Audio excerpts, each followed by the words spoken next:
রোজার মধ্যে কেউ খিচুড়ি খায় নাকি? খিচুড়ি খাবে অন্য কোনো দিন অন্য কোনো সময়ে, কিন্তু ইফতারি করবে আপনার হরেক রকম জিনিস দিয়ে।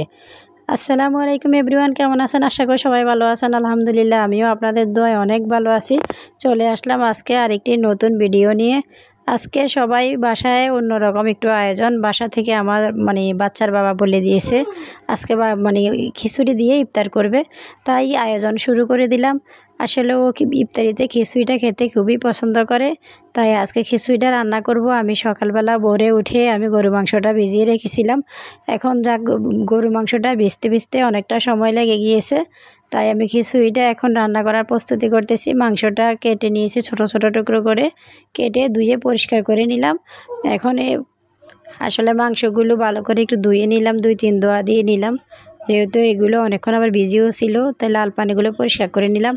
আর এখানে অনেকজন মানুষ, প্রায় 10 জনের মতো মানুষ আমরা ইফতারি করবো খিচুড়ি দিয়ে, তাই উপর থেকে একটা বড় পাতিল নামিয়ে নিলাম। ক্যাবিনেটের ভিতরে ছিল, পাতিলটা বেশ বড় ছিল, ওইটা ধুয়ে পরিষ্কার করে এখন মাংসটা আমি বসিয়ে দিয়েছি। মাংসটা যা যা মশলা লাগে তাই দিয়ে আমি বসিয়ে দিলাম। এখানে আসলে শুধু জালের পরিমাণটা একটু কম দিয়েছি, যেহেতু বাচ্চারা আছে, বাচ্চারা খাবে। আর ইফতারিতে এত জাল খেলে খুবই শরীরে ও স্বাস্থ্যের জন্য খুবই ভালো না, তাই জালটা একটু কমে দিয়ে দিলাম। তা মাংসটা এখানে আমি কষিয়ে নিচ্ছি, আর এই ফাঁকে আমি মুগ ডালটা ভেজে নিচ্ছি, যেহেতু মুগ ডালটা আমি দিব। মুগ ডালটা দিয়ে খিচুড়ি রান্না করলে খুবই ভালো লাগে। তো এখানে আর চাউলগুলো আমি ধুয়ে পরিষ্কার করে নিচ্ছি। চাউলগুলো আসলে এগুলো হচ্ছে আতপ চাল। এখানে চালগুলো অনেক দিনে পুরনো, প্রায় 1 বছর হয়ে গিয়েছে, আমি গ্রাম থেকে নিয়ে এসেছি। এর মধ্যে আবার চালগুলোতে আমি 2 পদের ডাল মিক্স করে নিলাম, মুগ ডাল আর হচ্ছে মসুরি ডাল। এই 2টা ডাল দিয়ে আজকে খিচুড়িটা রান্না করব। কে কে এভাবে 2-3 পদের ডাল দিয়ে খিচুড়ি খেতে পছন্দ করেন কমেন্টে জানাবেন। আর 2-3 পদের ডাল দিয়ে খিচুড়িটা রান্না করলে খুবই ভালো লাগে খেতে। আসলে চালগুলো অনেক পুরানো, তাই একটু পরিষ্কার করে নিচ্ছি, ভালো করে ধুয়ে নিচ্ছি, যেহেতু গন্ধটা না থাকে। বাস আমার চালগুলো ধোয়া হয়ে গেল চালে ডালে মিলে। এখন দেখতেছি মাংসটা কষানো হয়ে গিয়েছে কিনা। আসলে অনেক সুন্দর একটা কালার এসেছে। এখন মাংসটা একটু ভালো করে আবার নেড়ে ছেড়ে দিচ্ছি। আর এই পাতিলটার আমার ঢাকনা নাই, অনেক বড় পাতিল, ঢাকনাটা কেনা হয়নি, তাই এখানে খুব কষ্ট হয় এটা ঢাকনা দিতে এভাবে। আর এখানে আমি একটু আলু দিয়েছি, সাথে আলু 2টা আলু ইউজ করছি। আলু খিচুড়ির সাথে আলু দিলে একটু বেশি ভালো লাগে খেতে। আর চালগুলো ছেড়ে দিয়েছি, এখন একটু কষিয়ে নিচ্ছি ভালো করে। আসলে এগুলো একটু কষিয়ে নিলে চালে ডালে ভালো করে কষিয়ে নিলে খিচুড়িটা খুবই ঝরঝরা হয় আর খেতেও ভালো লাগে। আর খুবই মজা হয় খিচুড়িটা খেতে। সাথে আমি কাঁচামরিচও দিয়ে দিলাম, কাঁচামরিচের স্মেলটা অনেক সুন্দর আসে। শুকনো মরিচ তো দিবেন, সাথে কাঁচামরিচটাও অ্যাড করে নেবেন খিচুড়ির সাথে। তার সাথে আমি এখানে অন্য চুলায় একটু পানি বসিয়ে দিয়েছি, গরম পানিটা আমি এখানে অ্যাড করেছি।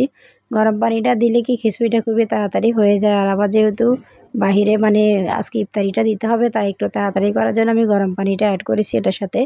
এখন দেখেন খিচুড়ির ফ্লেভার চলে এসেছে, খিচুড়ি ভাব হয়ে গেছে। তাকে রান্নাটা মোটামুটি খিচুড়িটা হয়ে এসেছে, মোটামুটি হয়ে আসছে বোঝা যাচ্ছে, কিন্তু এখনও চালগুলো একটু সিদ্ধ হয়নি ভালো করে। তাই এখানে আমি একটু উলটপালট করে নেড়ে আমি ভালো করে ভাপ দিয়ে দিব। উপরে একটা ঢাকনা দিয়ে একটু ভাপে রাখবো, তারপরে পুরোপুরি সিদ্ধ হয়ে যাবে।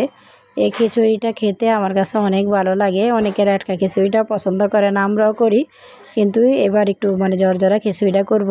আমি এটা দিয়ে এখন একটু ভাপে দিয়ে রাখলাম।